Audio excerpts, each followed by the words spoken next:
네, 오늘 2021년 4월 19일 목회자를 위한 출애굽기 강의 3번에 걸쳐서 강의를 하게 되는데요. 오늘은 출애굽기 1장부터 11장까지, 그리고 다음번에 12장부터 24장까지, 그리고 세 번째 25장부터 40장까지 강의를 하도록 하겠습니다. 이 출애굽기 강의를 통해서 제가 여러분들에게 전하고자 하는 가장 중요한 주제는 하나님 나라입니다. 우리가 다 지역교회에서 목회를 하고 있지만 교회는 이 하나님의 나라의 일부라는 사실, 그래서 우리가 이 출애굽기 성경 공부를 통해서 하나님 나라는 그런 안목을 볼 수 있기를 바랍니다. 그 하나님 나라와 교회 이 관계를 보면 예배만 아니라 일이 중요하다라는 것입니다. 사실 일도 서비스고 예배도 서비스고 일도 서비스인데요. 일은 work라고도 하죠. 그래서 우리가 예배 시간만 아니라 평소에 내가 하는 일들, 그 가운데 하나님의 임재를 우리가 경험하며 살아야 합니다. 또 주일만 아니라 일상, 데일리 라이프, 평범하지만 그 나머지 월요일부터 토요일까지도 중요하다는 것. 또 교인만 아니라 내 삶의 주변의 이웃들과의 소통, 나눔, 이것이 중요하다는 겁니다. 또 교회 안만 아니라 세상 전체를 볼 수 있는, 제가 요즘에 이제 느끼는 것 중에 하나가 사람들이 팬데믹으로 인해서 여러 가지 이렇게 온라인, 저희가 줌으로 이렇게 교제하는 것처럼 온라인을 보면서 카톡에 의존하는 분들이 참 많습니다. 그래서 그 카톡의 출처를 알지 못하는 그러한 내용을 가지고 이 세상을 바라보는 이 교인들의 모습을 보면서 안타까움을 갖습니다. 그러니까 이 교회 안에만 머물러 있는 거죠. 세계관이 확장이 되어서 바른 신자라면 이 세상을 바른 관점으로 볼 수 있어야 한다라는 것입니다. 자, 그러면 하나님 나라의 세 가지 요소는 뭐냐? 주권과 백성과 영토입니다. 주권자는 왕이신 하나님이시고, 백성은 제라라고 하는 히브리어인데요, 씨라고도 합니다. 우리들을 가르치죠. 그리고 영토는 땅을 의미합니다. 이거는 어떤 물리적인, 지리적인, 경제적인 땅만 아니라 그 왕의 주권이, 왕의 통치가 미치는 모든 영역을 다 포함을 합니다. 그럼 교회는 하나님 나라에 있어서 어떤 것이냐? 그 주님의 손과 발의 역할을 합니다. 에베소서 1장 22절을 보면 또 만물을 그의 발 아래 복종하게 하시고 그를 만물 위에 교회 머리로 세우셨다라고 말합니다. 그러니까 교회만 예수 그리스도의 발 앞에 복종하는 것이 아니라 만물이 예수 그리스도의 발 앞에 복종하게 해야 되는 겁니다. 그래서 우리가 그 일을 위해서 부름받았다는 사실, 교회만 아니라 온 세상이 주님의 통치를 받을 수 있도록 우리가 사역을 해야 합니다. 그러기 위해서는 이 교회가 모범이 돼야 되는데, 여러분 교회를 이끄는 힘이 오늘날 뭐라고 생각하십니까? 혹시 사람의 숫자가 아닙니까? 그 교회가 몇십 년 돼 왔는가, 그 역사를 통하여 쌓아놓은 전통이 아닙니까? 아니면 예산 10만 불, 20만 불 이런 예산이 아닌지, 건물의 크기가 아닌지, 잘된 주일학교 프로그램, 상담 프로그램은 아닌지, 교육과정은 아닌지 우리가 돌아봐야 됩니다. 그런 것들이 교회를 이끄는 힘이 아니고 하나님의 임재와 하나님의 말씀이 그 교회를 이끌어 가야 합니다. 그래서 하나님 나라란 정리하면 하나님의 약속이 하나님의 주권적인 지혜와 능력으로 말미암아 하나님의 백성을 통해 온 우주의 종말에 완성될 것이다 라는 겁니다. 다시 질문한다면 누가 하는 겁니까? 하나님께서 하시는데 누구를 통해? 그리스도인들을 통해 이 일을 하십니다. 하나님 나라를 완성하는 일을. 그럼 구체적으로 무엇을 하시는가? 하나님의 정의와 사랑을 이루어 가십니다. 이걸 바꾸어 말하면 구원이라고 정의할 수도 있는데요, 구원이라는 단어는 굉장히 추상적이기도 하고 굉장히 종교적이기도 합니다. 그럼 구원을 어떻게 우리가 보통 사람들이 쓰는 단어로 표현할 수 있느냐? 사랑과 정의라고 저는 이렇게 생각을 합니다. 그래서 우리의 삶에 사랑이 넘치는 것, 우리의 공동체에 사랑이 넘치는 것, 우리가 사는 지역사회에 하나님의 정의가 하수처럼 흘러가게 하는 것이 구원이다라고, 그것을 우리의 이제 목적으로 우리가 부름을 받았습니다. 그럼 그 일을 어디에 이룰 것인가? 우리가 살아가는 지역사회부터 온 세상, 온 우주까지 확장되도록 합니다. 어떤 방법을 통해서 이룰 것인가? 이것은 말씀과 기도를 통해, 여기까지 우리가 잘 알죠. 근데 여기서 더 나가야 됩니다. 말씀과 기도를 통해 순종해서 우리가 하나님 나라에 확장하는데 쓰임을 받을 수 있습니다. 어떻게 할 것인가? 그렇게 이루어 갈 것이다. 근데 그렇게 이루어 가고 있고 앞으로 이루어지는데 왜 그게 우리에게 잘 느껴지지 않는가? 왜 외로운가? 왜 오히려 더 후퇴하고 있는 것처럼 느껴지는가? 그것은 바로 갈등인데요. 그 갈등이 어디로부터 나온 것이냐면 이 그리스도의 순종적인 구속 사역을 통해 이미 already 이루어졌지만 아직 not yet 완성되지 않았기 때문이라는 겁니다. 그래서 우리가 이미와 아직 사이에 이 갈등 관계를 지나가고 있습니다. 그 과정 속에서 우리가 이 하나님의 나라라는 주제를 놓치지 않아야 되는데 그 하나님 나라는 주제가 성경의 첫 번째 책부터 다섯 번째 책까지 모세오경에서 적나라하게 강조하고 있습니다. 그래서 이 모세오경을 볼 때 이 하나님 나라라는 그 관점으로 그 툴로 우리가 봐야 합니다. 그래서 모세오경의 주제 표 안에 있죠. 하나님 나라와 언약이라고 할 수 있는데요.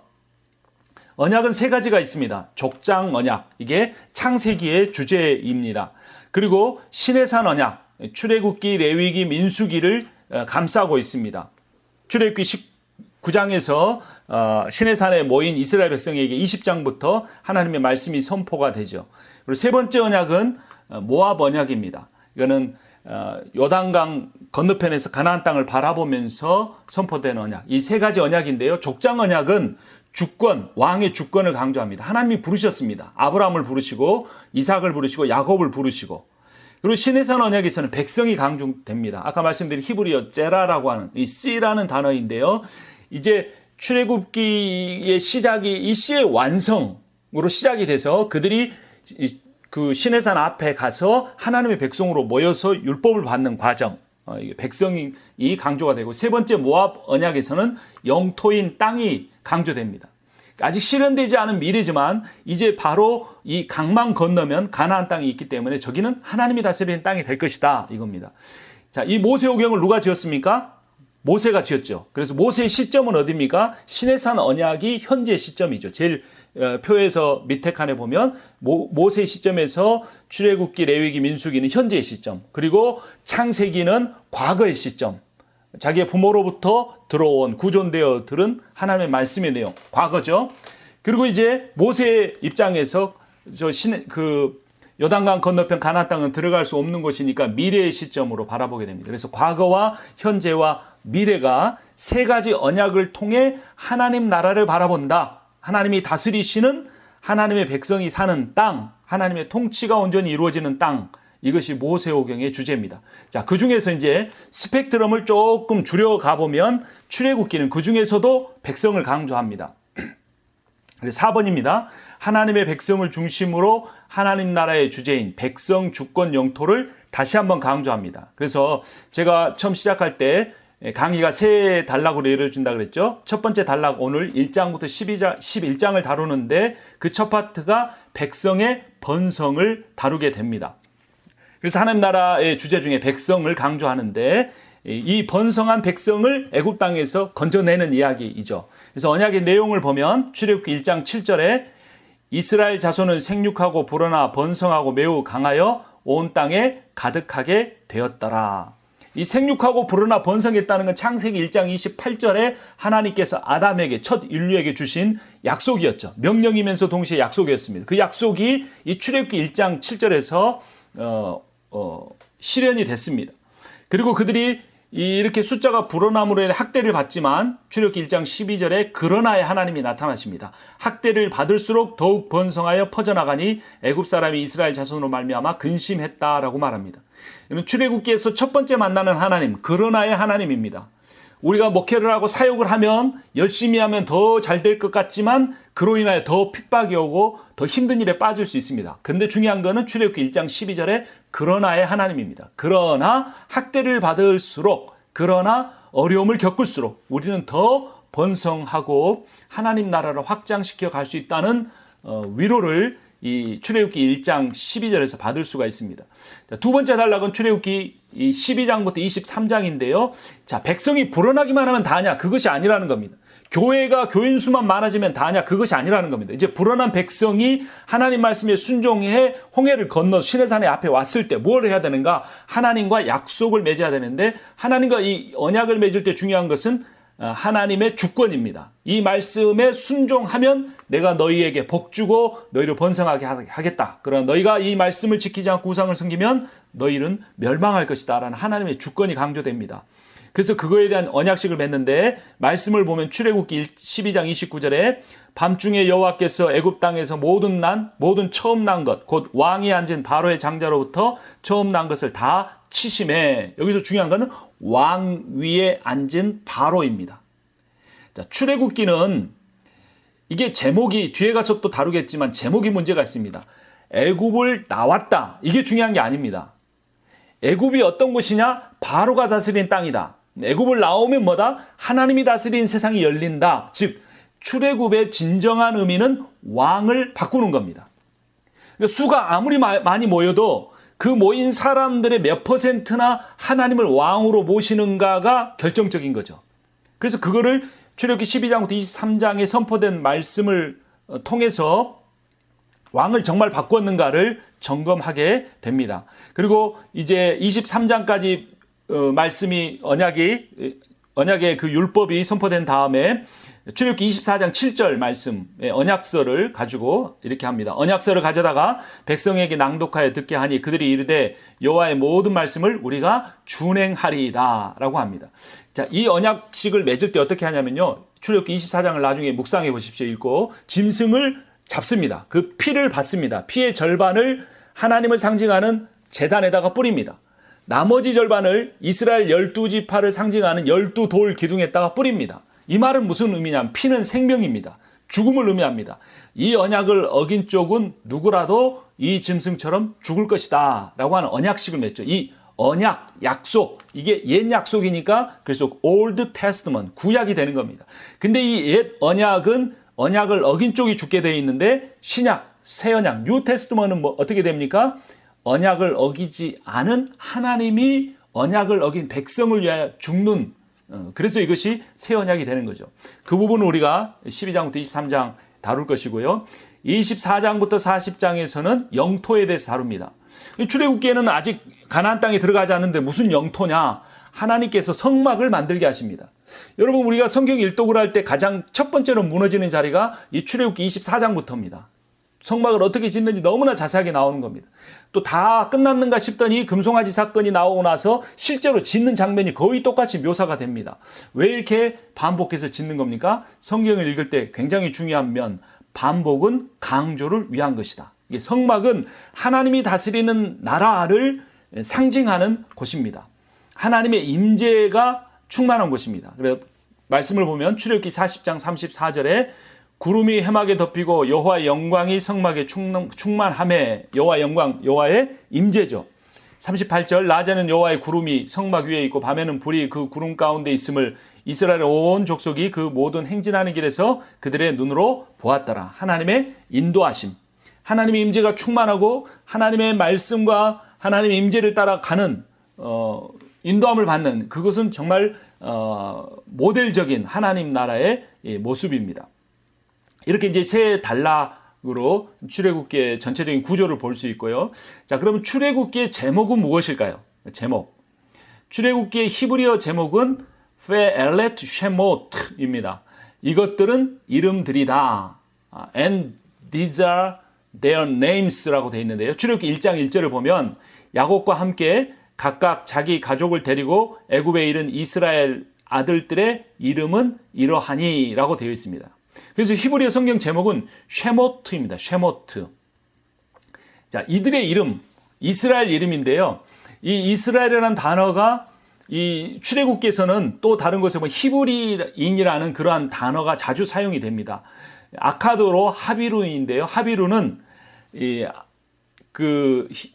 아카도와 하비루는 히브리어 아바르에서 나온 동사입니다. 아바르는 건너가다, 강을 건너가다. 고대 제국들은 강이 어떤 국경이었는데요. 그래서 국경을 넘나들며 생계를 유지하는 사람들을 하비루라고 했습니다. 가장 낮은 계층에 속한 사람들이죠. 그래서 이 출애굽기가 강조하는 것은 애굽 땅을 나왔다, 이게 아닙니다. 이거는 나중에 70인경이 정한 거고요. 원래 히브리어 원어 성경에서 강조하고자 하는 바는 이름입니다. 이름. 이 비천한 노예들의 이름, 이게 뭐가 중요해서 하나님이 기록하셨을까? 우리가 그걸 이제 살펴보겠는데요. 그래서 출애굽기는 뭘로 시작됩니까? 족보로 시작됩니다. 출애굽기 1장 1절에서 7절에 족보 A가 나옵니다. 그리고 이게 여기 이제 족보 A 다시는 제가 사모님들 강의할 때는 이거를 발견하지 못했는데 제가 설교하면서 다시 발견을 했는데요. 6장 14절부터 27절에 또 하나의 족보가 나옵니다. 그런데 야곱의 12아들이 다 안 나오고 몇 명만 나온 다음에 레위 지파의 아들들이 자세하게 나오고 그 레위 지파에서 모세와 아론이 나왔더라 이렇게 나옵니다. 어찌됐건 간에 왜 족보가 두 번씩이나 나오는가인데요. 먼저 출애굽기 1장에 나오는 족보의 중심 인물은 누굽니까? 야곱입니다. 야곱이 어떤 일을 했습니까? 자기 스라의 70여 명의 가족을 데리고 애굽으로 들어갔습니다. 근데 A 다시 출애굽기 6장의 족보의 중심 인물은 모세입니다. 모세는 어떤 일을 합니까? 200만 명, 그러니까 군대에 나갈 만한 장정만 60만이니까 계산해 보면 전체 인구가 200만 명이나 되는 그 많은 인구를 데리고 이제는 출애굽하는데 중심 인물인 겁니다. 출애굽기는 놀라운 신학적 주제를 이 족보를 통해 나타내고 있는 겁니다. 야곱을 데리고 애굽 땅에 들어오게 하신 하나님이 이제 모세를 통해서 애굽 땅에서 그 백성들을 건져내신다는 겁니다. 그 목적이 무엇이었는가? 출애굽기 1장 7절에 보면 표 제일 밑에 왼쪽에 있죠. 이스라엘 자손은 생육하고 불어나 번성하고 매우 강하여 온 땅에 가득하게 되었더라. 왜 거기 들어간 겁니까? 당시에 기근이 심했고 이제 하나님이 그들을 하늘의 별과 같이 바다의 모래와 같이 많이 만들겠다고 약속하셨는데 그 약속을 이룰 수 있는 최적의 장소가 바로 이집트였던 겁니다. 그래서 그곳으로 데리고 갔고 이제 1절부터 6절까지 족보를 소개한 다음에 7절에서 이스라엘 자손이 생육하고 불어나 번성했다. 하나님의 약속이 하나님의 계획이 이루어졌다. 라는 겁니다. 여기서 이제 씨를 위해서 이집트로 들어왔던 거죠. 자, 그러면 이제 그 완성된 씨를 가지고 다시 어디로 갑니까? 가나안으로 돌아갑니다. 이제는 씨를 위해서가 아니라 땅을 위해서 가는 겁니다. 그래서 출애굽기 6장 1절부터 7절에서 모세를 중심으로 한 족보를 소개한 뒤에 6장 8절에서 이렇게 선포합니다. 내가 아브라함과 이삭과 야곱에게 주기로 맹세한 땅으로 너희를 인도하고 그 땅을 너희에게 주어 기업을 삼게 하리라. 나는 여호와라 하셨다 하라. 그래서 놀랍죠. 이 씨와 땅 그리고 그 씨와 땅을 번성하고 차지할 그 시기와 장소와 방법을 정하시는 하나님의 주권과 영토와 백성이라는 주제가 완벽하게 이 창세기와 출애굽기를 통해 드러나고 있습니다. 씨에 대한 약속을 성취하기 위해 야곱을 이집트로 부르셨고 그래서 야곱의 족보가 나타나고 이제 땅에 대한 약속을 성취하기 위해 모세를 이집트로부터 부르시는 하나님 그리고 모세의 족보를 기록하게 하시는 겁니다. 그래서 이제 드디어 모세를 부르는 그 시점에 이제 출애굽기 3장 4절의 대목이 나타나는데요. 3장 4절 말씀 우리 한번 같이 읽어보겠습니다. 여호와께서 그가 보려고 돌이켜 오는 것을 보신지라 하나님이 떨기나무 가운데서 그를 불러 이르시되 모세야 모세야 하시매 그가 이르되 내가 여기 있나이다. 자, 이름이라는 주제가 중요하다 그랬죠. 출애굽기 1장 1절에서 이 출애굽기의 제목은 뭐다? 이름들이다 그랬습니다. 그리고 12아들의 이름이 나오고 이제 그 200만 명이나 되는 많은 사람들을 데리고 이집트에서 나와야 되는데 그 사명을 맡기기 위해서 처음 나오는 단어가 뭐냐? 이름이에요. 모세라는 이름. 그것도 한 번만 부르는 것이 아니라 두 번 부릅니다. 모세야 모세야.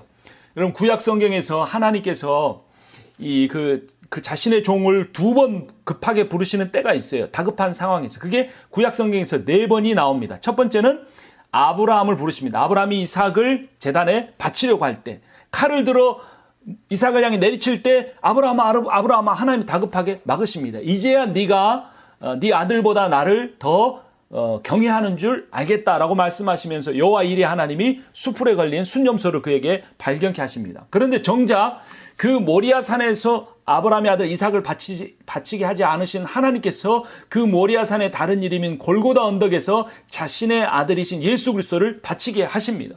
그래서 아브라함아 두 번 부르신 것은 하나님의 대구속의 역사를 일으키시기 위한 것이었어요.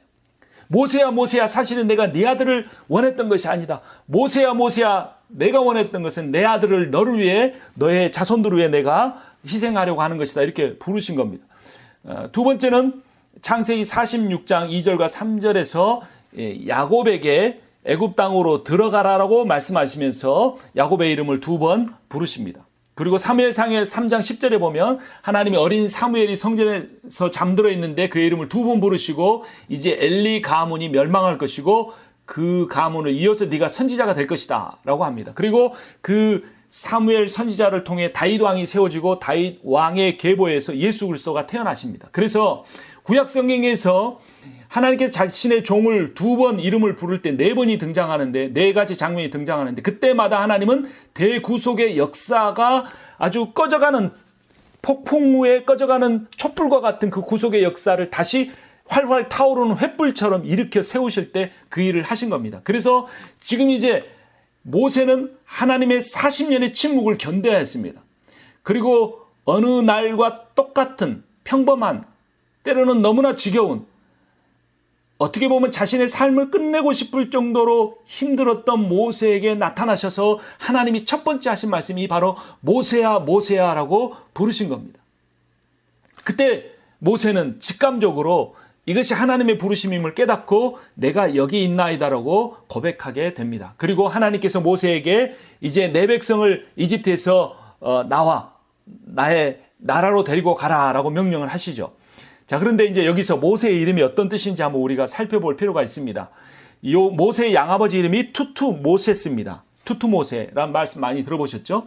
투투를 빼면 모세스입니다.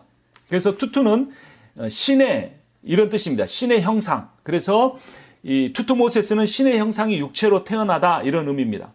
여러분 투투 모세스는 잘 몰라도 람세스는 아시죠? 람세스. 소설로도 나왔습니다. 그게 띄어쓰기를 잘하면 무세스입니다. 라라는 것은 태양신이고 무세스는 모세스하고 똑같은 말입니다. 그러니까 태양신 라가 태어나다라는 의미입니다. 그러니까 람세스나 모세나 거의 같은 족보의 같은 학렬의 이름입니다. 그래서 모세스라는 이 이름은 이집트어로 보면 태어나다, 건져지다라는 수동적인, 피동적인 의미를 갖습니다. 근데 이 놀라운 것은 이 모세스라는 이름이 모세흐, 마사흐라고 하는 히브리어로도 볼 수 있다는 겁니다. 이 마사흐의 현재 분사형이 모쉐흐인데요. 구원하는 자. 모세스라고 하는 이집트어는 수동적이고 피동적 의미를 갖는데 모세흐라고 하는 히브리어 이름은 구원하는 자라는 적극적이고 능동적인 의미를 갖습니다. 그러니까 모세가 어릴 때는 구원받는 자였습니다. 이집트의 공주를 통해 구원받는 자, 물에서 건져지는 자였는데 이가 결국은 이스라엘 백성을 하나님의 백성으로 물에서 건져낼 구원자가 될 것이다. 홍해에서 건져낼 자가 될 것이다 라고 한 것이죠.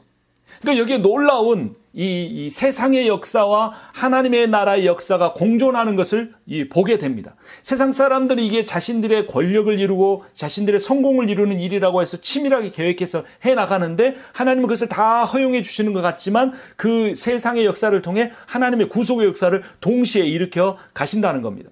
그래서 하셉수트 공주는 어느 날과 마찬가지로 나일강 신에게 제사를 드리러 나갔는데 그래서 떠내려오는 그 아이가 나일강 신이 준 선물이라고 생각했는데 그것은 사실 하나님께서 어린 아이 모세를 하세스부트 공주에게 보내어서 안전하게 자라게 하시려는 그런 계획이었던 겁니다.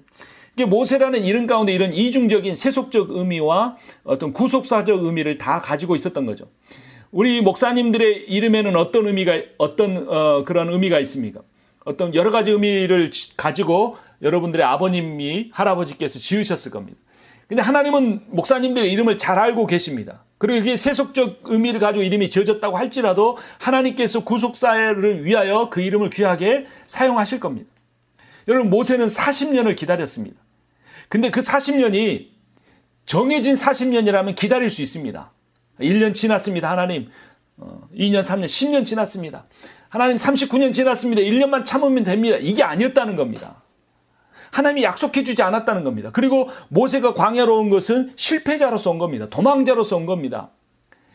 자신의 정체를 드러내지 않고 숨죽여 살아야 했던 시간이 40년이었고 그 끝은 기약이 약속되지 않았습니다. 어찌 보면 이민 목회가 그렇게 아무리 부어도 차지 않는 밑빠진 독에 물 붓는 것 같이 힘들 수도 있습니다. 근데 하나님은 목사님들의 이름을 기억하고 계십니다.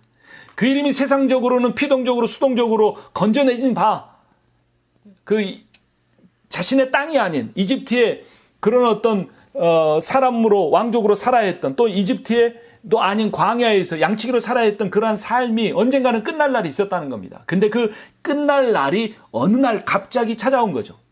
예수 그리스도께 다시 찾아오는 종말의 날만 갑자기 찾아오는 것이 아니라 하나님께서 목사님들, 사모님들을 쓰시는 그 날도 어느 날 갑자기 찾아오는데 그 날이 이름을 불러줌으로써 이루어진다는 겁니다. 제가 김춘수 시인의 꽃이라는 시를 참 좋아하는데요. 제가 한번 읽어드리겠습니다. 내가 그의 이름을 불러주기 전에는 그는 다만 하나의 몸짓에 지나지 않았다.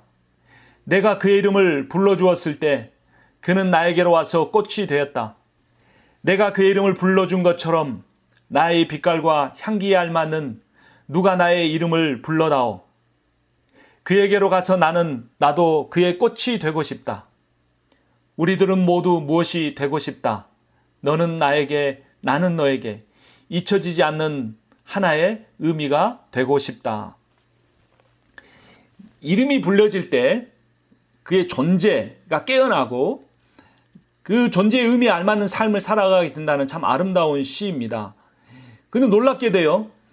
이 모세가 자신의 이름이 이렇게 두 번씩이나 불려질 때 이제 하나님으로부터 사명을 받는데, 그리고 나서 모세도 하나님의 이름을 묻습니다. 그러니까 출애굽기는 철저히 1장의 족보로 시작해서 40년이 지난 다음에 하나님 모세의 이름을 부르고, 그러니까 모세도 하나님의 이름을 확인하려고 합니다.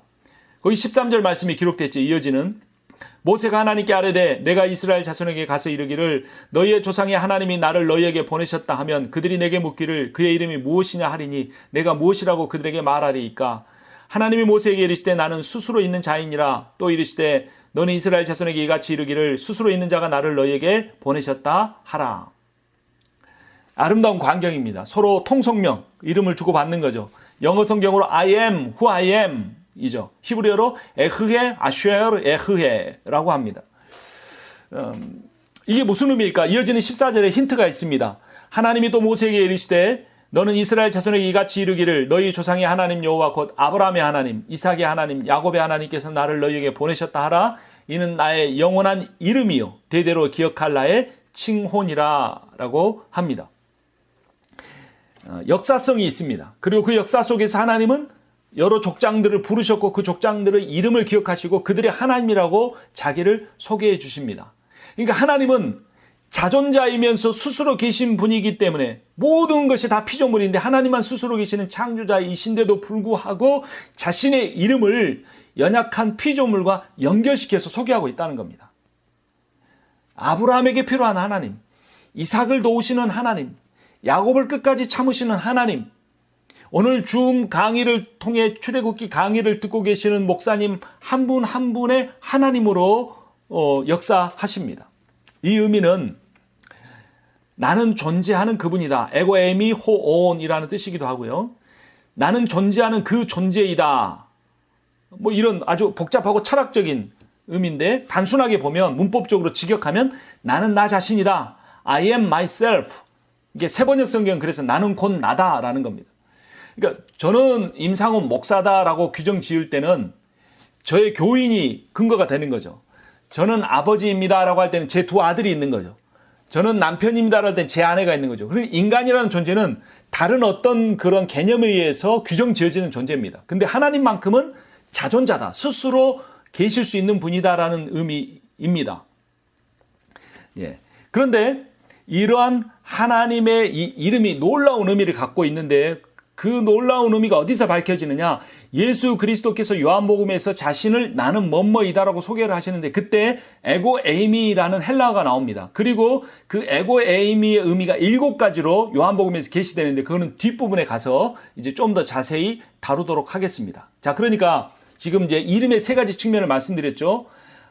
야곱과 함께 애굽으로 들어온 70명의 사람들의 이름, 대표적으로 12아들들의 이름이죠. 그 이름들이 나왔고, 그리고 두 번째는 모세의 이름이 나왔고, 세 번째는 그들을 번성하게 하시고 모세를 통해 구원하시려고 하는 하나님의 이름이 등장을 했습니다. 그러니까 출애굽기의 주제는 뭐라는 겁니까? 이름이다, 백성이다, 씨다, 째라하다. 하나님 나라 중에서 이 백성의 요소가 강조되는 것이다. 근데 왜 우리는 출애굽기라고 부르고 있을까요? 그게 이제 히브리어 성경을 디아스포라 된 히브리어를 알지 못하고 당시에 국제어였던 헬라어만 아는 사람들을 통해서 번역한 성경이 70인경인데 70인경에서 엑소도스라고 번역했습니다. 이것을 영어 성경이 엑소더스라고 번역을 했고 이게 탈출이라는 뜻이죠. 그래서 카톨릭 성경이 2005년 이후에 탈출기로 이름을 바꿉니다. 근데 개신교나 카톨릭이 그전에는 이 책을 뭐라고 했냐? 출애굽기라고 했던 겁니다. 그러니까 너무 의역을 한 거죠. 스토리를 보니까 애굽에서 막 10가지 재앙이 드라마틱하게 있다가 홍해를 가르고 나와서 애굽을 나온 것. 그래서 바로의 군대가 막 바다에 빠져 죽고 이 겉모습의 이 스토리에 좀 취해서 출애굽기라고 한 거죠. 자, 그런데 원 제목은 70경으로 보면 탈출기이고 히브리어로 보면 이름들이다라는 겁니다. 이게 어떤 의미인가? 그러니까 출애굽이라고 하는 제목은 지리적인 이동을 강조합니다. 근데 이 출애굽기라는 이 책이 강조하는 건 애굽에서 가나안으로 장소 이동이 아니라는 겁니다. 자, 이걸 우리에게 적용을 해보면 구원이란 세상 속에서만 살던 사람이 교회 안에 가서 성경책 끼고 왔다 갔다 하는 지리적으로 장소적으로 이동한 것이 아니라는 겁니다.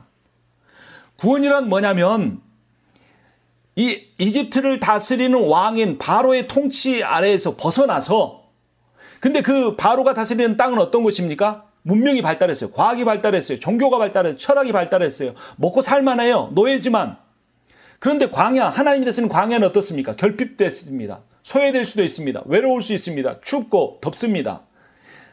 그러니까 불확실성이 가득한 곳이지만 그러한 세상이라 할지라도 하나님의 통치를 받겠다고 자신의 삶의 그 정황을 바꿀 수 있는 사람, 그러한 결정이 바로 구원이라는 것입니다. 그래서 바로에서 여호와로 왕을 바꾸는 것이 구원이요 나에게서 여호와로 왕을 바꾸는 것이 구원이다라는 사실을 우리가 이 출애굽기라는 제목을 이름들이라는 하나님의 백성이라는 이름으로 우리의 주제를 이해하면서 우리가 그 주제를 바꿔 생각할 수 있습니다. 그래서 여러분 우리가 잘 아는 대로 그리스도라는 명칭이 언제 처음 사용됐습니까? 사도행전 11장 25절 26절을 보면 바나바가 바울을 다소에서 데리고 와서 1년 동안 열심히 이제 서로 사역을 해서 안디옥 교회 교인들이 세상 사람들로부터 어떤 말을 들은 겁니까?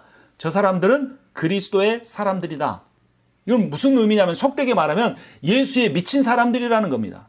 예수 때문에 살고 예수 때문에 죽고 예수를 위해서라면 모든 것을 잃어도 괜찮은 사람들, 생명까지 내온 사람들이다라고 하면서 약간 조소적이라고 할까? 약간은 어떤 그 규정 지어버리는 그런 이름이었어요. 그렇게 영광스럽지 않은 이름이었습니다. 그 이름이 오늘날 우리의 정체성인 겁니다. 우리가 그리스도인이 되는 것, 그리스도의 사람이 되는 것이 구원이라는 겁니다. 그래서 갈라디아서 2장 20절을 보면 내가 그리스도와 함께 십자가에 못 박혔나니 그런지 이제는 내가 산 것 아니요 이제 내가 육체 가운데 사는 것은 나를 사랑하사 나를 위해 십자가에 죽으신 하나님의 사랑 안에서 사는 것이다 라고 선포하고 있습니다. 구원이란 내가 죽고 내 안에 예수가 사는 것이죠. 그 주제를 바로 이 출애굽기라는 제목, 이름들이라는 제목에서 찾을 수가 있습니다. 자, 그런데 그 이름들, 이제 70명의 이름이 200만 명이 됐는데 어떻게 해서 이렇게 수많은 사람들로 번성할 수 있게 되었는가를 출애굽기 1장 5절에서 족보가 끝난 자리에서 이렇게 말합니다. 출애굽기 1장 5절 말씀 우리 같이 읽겠습니다. 야곱의 허리에서 나온 사람이 모두 70이요. 요셉은 애굽에 있었더라. 여기 야곱의 허리가 빨간 글씨로 돼 있죠. 이 허리가 야레크라고 하는 히브리어입니다. 이 야레크라고 하는 히브리어가 몇 군데 사용되지 않았는데 창세기 32장 2절에서 이렇게 사용됐습니다. 자기가 야곱을 이기지 못함을 보고 그가 야곱의 허벅지 관절을 치매 야곱의 허벅지 관절이 그 사람과 씨름할 때 어긋났더라.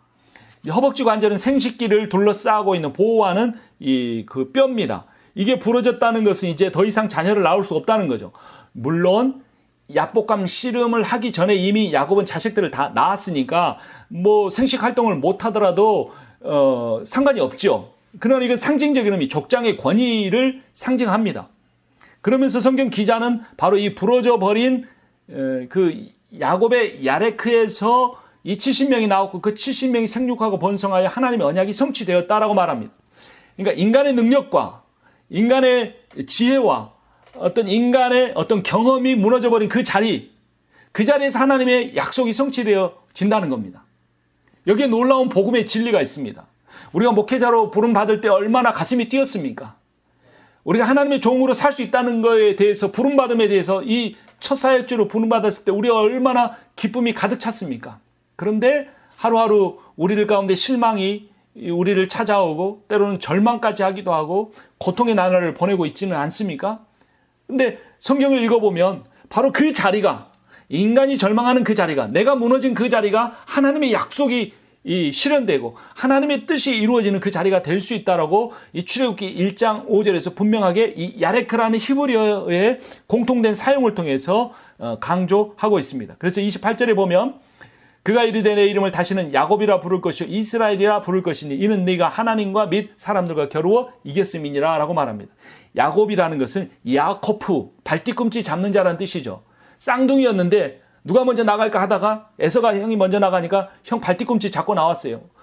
부모가 보니까 어이가 없는 겁니다. 쌍둥이인데 둘째가 형 발뒤꿈치 잡고 나온 거예요. 이름을 그렇게 붙여줬어요. 수치스러운 이름이죠. 그 이름대로 야곱의 인생이 됐습니다. 계속해서 형을 팥죽 한 그릇으로 속여서 장자권을 빼앗고 팔에 털을 붙이고 들어가 눈이 어두운 이삭을 속여서 장자가 받을 축복까지 빼앗고 삼촌 라반 집에 가서 온갖 방법을 다해서 아내들을 데리고 자식들을 낳아서 재산을 쌓아서 나온 이 야곱, 그 야곱이 돌아오는 길에 결국 야복강가에서 다시 마주치게 될 그 형의 예세에 대한 두려움으로 인하여 밤새 씨름하다가 결국 그 환도뼈가 부러지고 새로운 이름을 받게 된 겁니다. 인간적인 혈기와 능력과 인간적인 지식과 경험과 신학이 무너진 그 자리, 내가 할 수 있다는 그 자신감이 무너진 그 자리에서 우리의 이름이 바뀌어지게 되는데 그 이름이 바뀌어지는 것이 우리의 정체성이 바뀌는 겁니다. 신앙생활이라는 건 무엇인가를 하는 게 아니고 목회라는 것은 뭔가를 잘하는 것이 아니고 내 아이덴티티를 바로 깨닫는 겁니다. 내가 누구냐? 내가 아직도 사람과 겨루고 있는 존재는 아닌가? 우리 삶을 돌아봐야 되는 거예요. 내 정체성이 바뀌어야 됩니다. 이미 목회하면서 가장 많이 하는 말, 교인들 안 바뀐다는 것이죠. 안 바뀝니다. 목회자보다 더 나이 많은 분들 안 바뀔 가능성이 훨씬 더 많습니다. 그런데 이 출애굽기 말씀을 묵상하면서 제가 깨달은 게 있습니다. 내가 목회하는 내 교인들이 안 바뀌는 게 아니라 그들을 목회하는 내가 안 바뀌고 있구나라는 겁니다.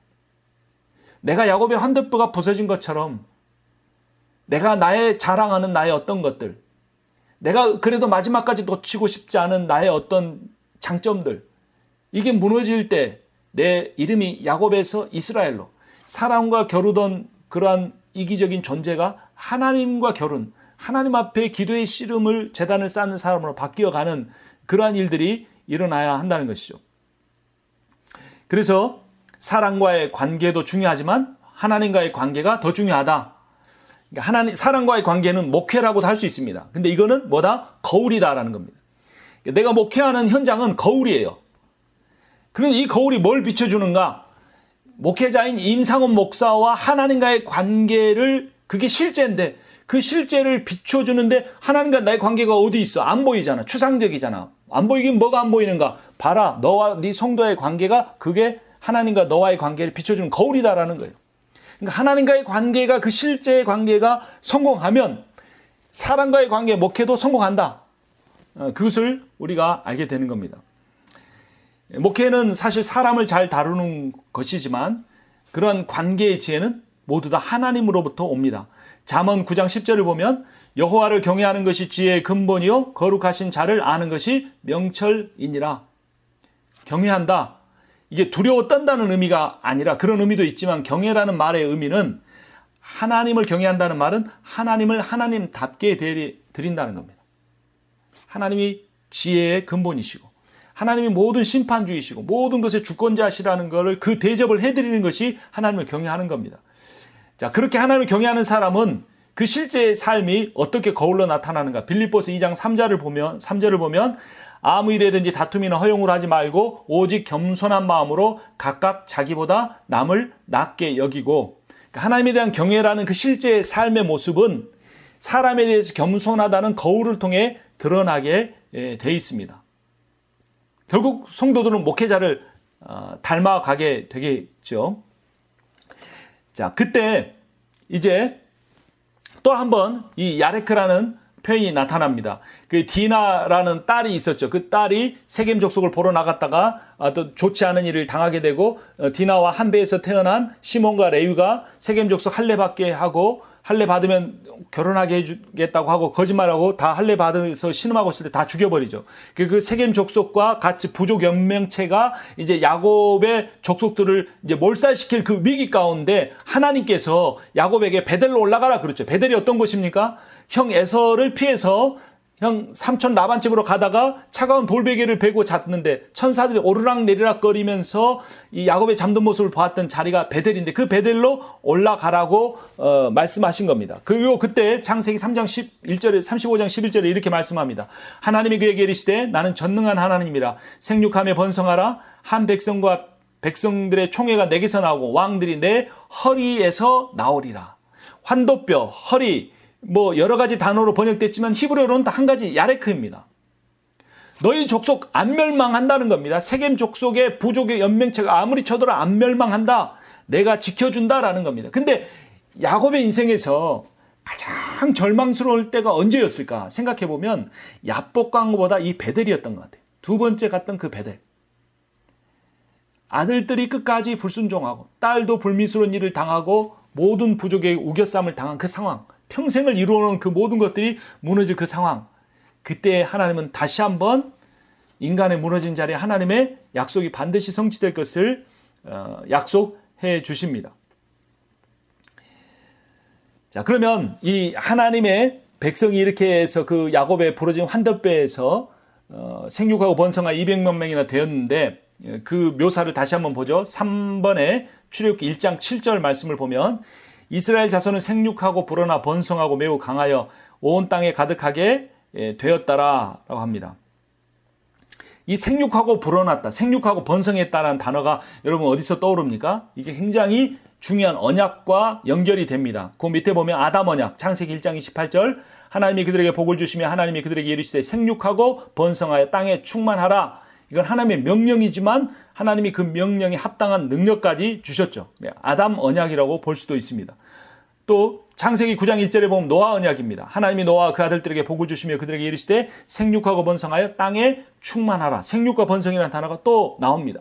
우리가 그리고 마지막 야곱이 이제 기근으로 인하여서 고통받고 있을 때 이집트로 갈 것인가 말 것인가 고민하고 있을 때 하나님이 마지막 야곱에게 결단하고 이집트로 들어갈 수 있도록 하기 위해 창세기 48장 4절에서 이렇게 말씀하십니다. 내게 이르시되 내가 너로 생육하고 번성하게 하라. 내게서 많은 백성이 나게 하고 내가 이 땅을 내 후손에게 주어 영원한 소유가 되게 하리라 하셨느니라 라고 합니다. 자, 그러면 이 결론, 이 창세기의 3번에 걸친 생육하고 번성하리라고 한 아담 언약과 노아 언약과 야곱 언약이 어떻게 되었느냐라는 궁금증을 가지고 이제 이 모세오경의 독자들이 책을 막 이렇게 넘겨보고 있는데 출애굽기쯤 와서 1장 1절에서 생육하고 번성했다는 이 단어가 딱 나오니까 이거는 아담 언약의 성취요, 노아 언약의 성취요, 야곱 언약이 드디어 성취되었구나, 하나님 살아계시는구나 하고 손뼉을 치게 되는 대목이 나오는 겁니다. 그래서 여러분 성경이요, 대단한 신학을 알고 있고 무슨 교리를 아는 것도 중요한 것 같지만요, 성경을 한글 성경으로만 꾸준히 읽고 묵상한 분들만 돼도 이런 것들을 캐치해낼 수가 있습니다. 창세기 1장 28절에 생육번성, 창세기 9장 1절에 생육번성, 창세기 48장 4절에 생육번성, 출애굽기 1장에 다시 생육번성, 이 단어들이 이렇게 형광펜으로 이어지면서 머리에 그려지면 이게 그림으로 나타나는 겁니다. 근데 참 안타까운 게 뭔지 아십니까? 하나님의 말씀이 1.1획도 틀림이 없다고 믿는 보수적인 신앙을 가진 사람들일수록 성경의 기본적인 텍스트의 내용을 몰라요. 그런데 이 하나님의 말씀의 역사적 사실이 아니지만 이 기록이 담고 있는 신학적 메시지가 중요하다고 하는 레디컬한 진보적인 학자들, 자유주의적인 학자일수록 성경의 텍스트를 정확하게 꿰뚫고 있어요. 단어 하나를 안 놓칩니다. 근데 성경의 내용이 뭔지 모르고 어떻게 1.1획도 틀림이 없다고 그것만 계속 이게 반복적으로 말한다고 그게 믿음이 있는 건 아니죠. 진보주의자, 자유주의자가 되라는 의미가 아니고 이 내용이 담고 있는 바 기본적인 텍스트에 대한 이해가 있어야 되고 그것을 연결시킬 수가 있어야 된다는 겁니다. 그래서 결론적으로 창세기와 출애굽기를 한 문장으로 연결한다면 뭐냐면 창세기는 하나님이 약속하셨다. 출애굽기는 하나님이 그 약속을 성취하셨다. 이게 창세기와 출애굽기가 이어지는 대목이에요. 그것은 뭘로 이어졌는가? 하나님 나라로 이어졌는데 하나님 나라 중에서도 어떤 주제? 째라라고 하는 이 주제를 통해 연결이 됐습니다. 이 째라라, 씨라는 이 단어가 어디에서 처음 나왔냐면 창세기 3장 15절에서 처음 나왔습니다. 창세기 3장 15절 같이 읽겠습니다. 내가 너로 여자와 원수가 되게 하고 내 후손도 여자의 후손과 원수가 되게 하리니 여자의 후손은 내 머리를 상하게 할 것이요 너는 그의 발꿈치를 상하게 할 것이니라 하시고, 여기서 이 후손이란 단어가 째라입니다. 그래서 이 째라라는 단어는 언약적 관점에서 사용되는 단어입니다.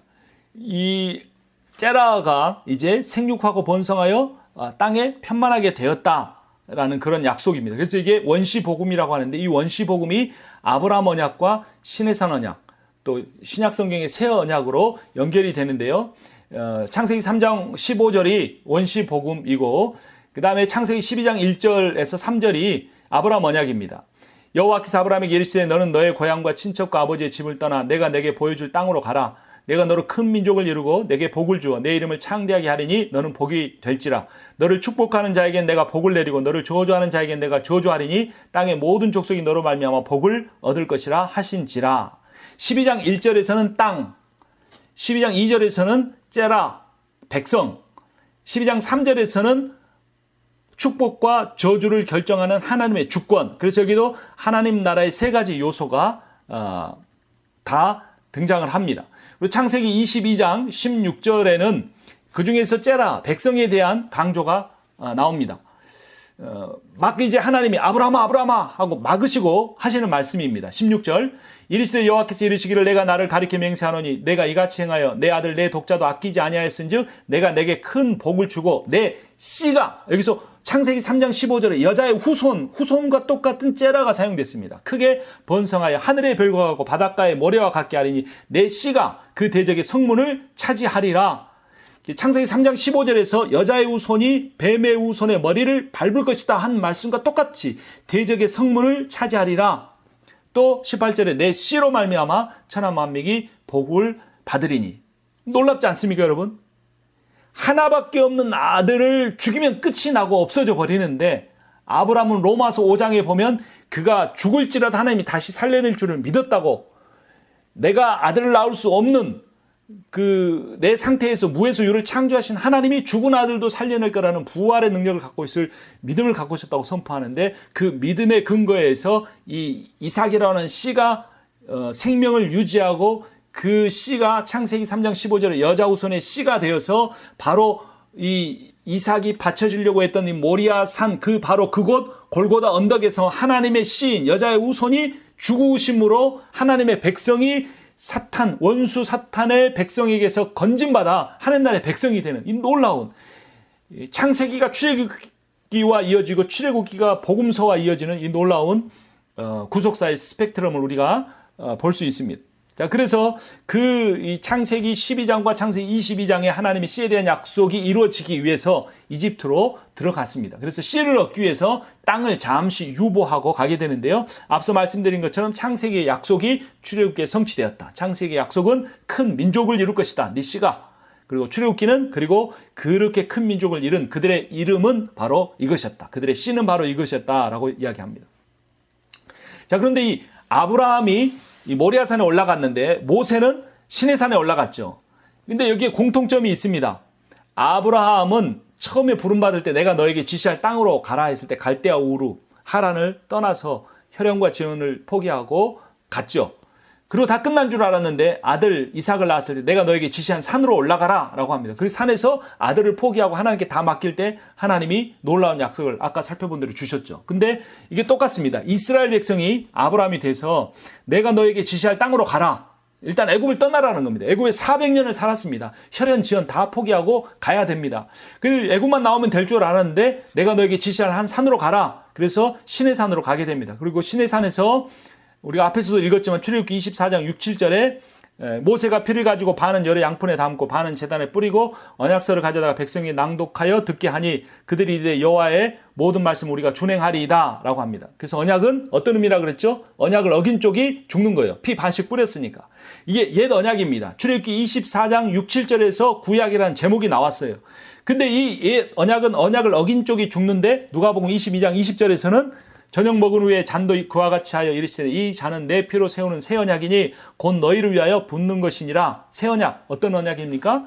언약을 어긴 하나님의 백성이 죽어야 하는데 언약을 어기지 않는 하나님의 아들이 죽으시는, 그래서 그 잔을 나누면서 이것이 너희를 위하여 흘리는 내 피다라고 말씀을 하시는 겁니다. 그래서 떠나서 특정한 나라로 가는 것, 떠나서 특정한 산으로 가는 것, 이것이 이 창세기의 모델과 출애굽기의 모델이 정확한 대꾸를 이루면서 결국 예수 그리스도가 못 박히실 십자가의 골고다 언덕을 바라보게 합니다. 그러면 이제 이 씨가 완성이 됐으니까 그 씨가 살게 될 땅을 향하여 가야 하는데 그 땅으로 향하여 간다는 사실에만 포커스를 두면 출애굽기란 제목이 맞는데 그것이 아니라 그랬죠. 그렇게 하나님의 백성이 될 그 씨가 중요하다라고 했는데 그러면 그 씨를 어떻게 그들의 정체성을 구별할 것인가? 거기서 이제 주권의 문제가 등장을 합니다. 그래서 누가 왕인가가 출애굽기 또 하나의 주제인데요. 출애굽기 1장 8절 말씀 읽겠습니다. 요셉을 알지 못하는 새 왕이 일어나 애굽을 다스리더니 라고 합니다. 요셉을 알던 왕은 힉소스 왕조입니다. 애굽 밖에서 들어온 왕조죠. 학자에 따라 셈족 계열로 보기도 합니다. 근데 모세 때는 어떤 왕이었느냐? 애굽 원주민 혈통의 왕족 18왕조가 지배를 했습니다. 요셉을 아는 왕은 하나님을 경외했죠. 세번역으로 창세기 41장 38절을 보면 바로가 신하들에게 말했다. 하나님의 영이 함께하는 사람을 이 사람 말고 어디에서 또 찾을 수 있겠느냐? 바로가 또 요셉에게 말했다. 내가 너를 온 이집트 땅의 총리로 세운다. 그랬죠. 그런데 이제 요셉을 모르는 왕은, 모세 시대의 왕은 오히려 하나님의 백성을 공격함으로 하나님께 왕권에 도전을 합니다. 이 왕조에 대해서 우리가 조금 이해를 할 필요가 있는데요. 우리가 신약 성경에서 헤롯이라는 사람이 한 명이 아니고 여러 사람이라는 걸 우리가 압니다. 출애굽기에서 바로라는 게 고유명사가 아니고 이집트어로 왕이라는 뜻, 파라오라는 뜻인 것을 우리가 알죠. 그래서 모세가 태어나기 직전에 모든 아이를 나일강에 버려라, 히브리인의 사내 아이를 버려라고 했던 왕이 투투모스 1세입니다. 바로 중에 투투모스 1세, 하세수트 공주, 그러니까 모세의 양어머니의 아버지이죠. 모세가 자랄 때 애굽 왕은 누구인가? 투투모스 2세인데 하세수트 왕비의 남편입니다. 그러니까 부마죠. 왕족 혈통으로 장가를 들어서 왕이 된 사람입니다. 그리고 모세가 미디안으로 도피할 때 왕은 누군가? 투투모스 3세입니다. 하셉수트 왕비의 이복 아들. 그러니까 또 다른 어떤 역사적 자료에 보면 하셉수트의 남편이 어떤 누구죠? 왕궁에 있는 다른 여자와 관계 속에서 태어난 아들. 그래서 이 아들과 모세가 이집트의 왕권을 두고 경쟁하는 것으로 여러 영화에 보면 등장을 하죠. 자, 그리고 모세가 출애굽할 때, 모세가 광야에 있을 때 이 경쟁 관계에 있던 하셉수트의 이복 아들은 죽죠. 죽었으니 너 돌아가도 된다고 하나님 말씀하셨잖아요. 그래서 모세가 출애굽할 때 이제 10번째 재앙 때 장자가 죽은 그 아버지는 누구냐면 아멘호텝 2세입니다. 이 네 명이 다 파라오인데 이렇게 모세가 네 명의 왕을 거치게 됩니다. 그럼 모세가 출애굽할 때 연대는 어느 때 정도 되냐면 열왕기상 6장 1절에 보면 이스라엘 자손이 애굽 땅에서 나온 지 480년이요 라고 합니다. 그리고 솔로몬이 이스라엘 왕이 된 지 4년 15월 곧 둘째 달이라고 합니다. 이 둘째 달이 비인데요. 이 비가 태양력으로 주전 966년경입니다. 자, 거기다가 480년을 더하면 1446년경, 예수 그리스도께서 오시기 1446년경으로 출애굽 연대를 추측할 수가 있습니다. 우리 잠깐 쉬었다가 강의 이어가도록 하겠습니다.